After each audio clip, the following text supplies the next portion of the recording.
Well, in other news now, and a massive manhunt is underway for suspected Lashkar-e-Toiba terrorists who carried out the ambush on pilgrims on a bus in Jammu and Kashmir's Reasi on Sunday. 9 people were killed in the attack, including a 2-year-old child. 11 teams of security forces have been deployed to investigate the incident. Now, the terror group associated with the Lashkar-e-Toiba and the Jaish-e-Mohammed had initially claimed responsibility, but later retracted their statements. We have used 11 teams in 2 different access points. The Army and the CRPF are coordinating with us. Overall, it is a complete effort from all the forces on the ground.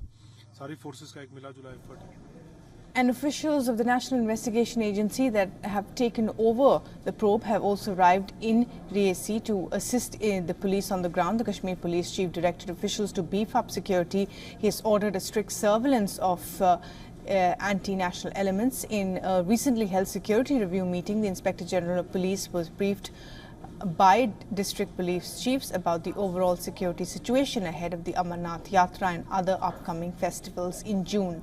Now, the Lieutenant Governor Manoj Sinha also chaired a high-level meeting to review the security situation. He also met with the injured at the government hospital in Jammu.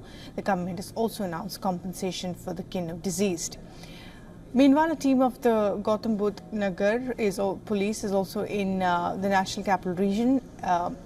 From the National Capital Region is also in Jammu and Kashmir.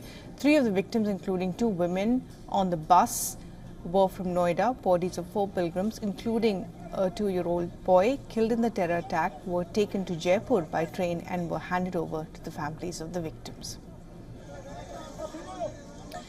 We are now being joined by senior correspondent Idris Stone for the very latest on the investigation, the probe.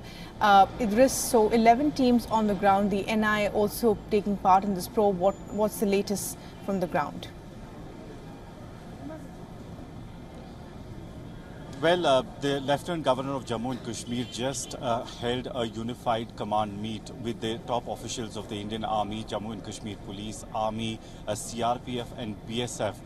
The more concern for the Jammu and Kashmir government was the upcoming Amarnath Yatra, which is to start from June 29th. And we are being told that around 60,000 troops will be deployed from Jammu to both the base camps, one in Nunwan and one in Baltal of the Amarnath at the time of the commencement of Yatra beginning. And if we talk about the Reasi incident, we've seen that 11 teams have been deployed, which consist of Jammu and Kashmir Police, Indian Army as well as the paramilitary forces. Since morning they have been on a manhunt to look for the militants responsible for the Reasi attack.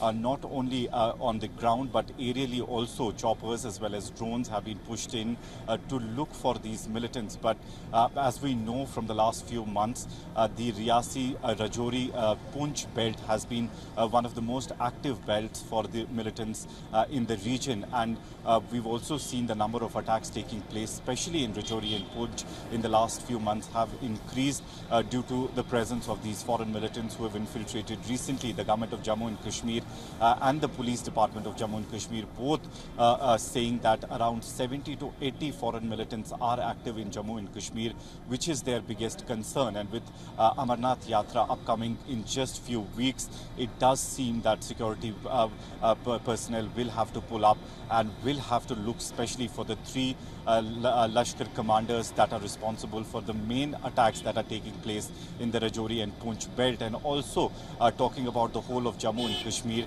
security has been put on high alert. All the, especially the routes that connect the national highway of Srinagar to different districts, there have been barricades that have been put in place and checkpoints also put in place, because there is a festival that is to be held at Mela Kheer Bhavani temple tomorrow in central Kashmir's Ganderbal, and with regard to that, security has also been put on high alert in the central Kashmir as well. Idris, thanks very much indeed for joining us with the very latest there. For all the latest news, download the WION app and subscribe to our YouTube channel.